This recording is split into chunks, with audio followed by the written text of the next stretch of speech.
جل شأن الله من علت أسماء فبها ندعو وبها نخشى. جل شأن الله جل شأن الله من علت أسماء فبها ندعو وبها نخشى. جل شأن الله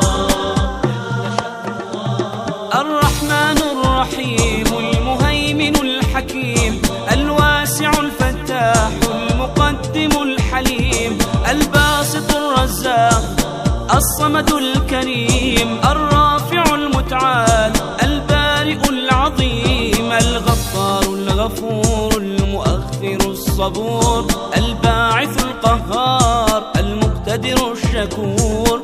جل شأن الله جل شأن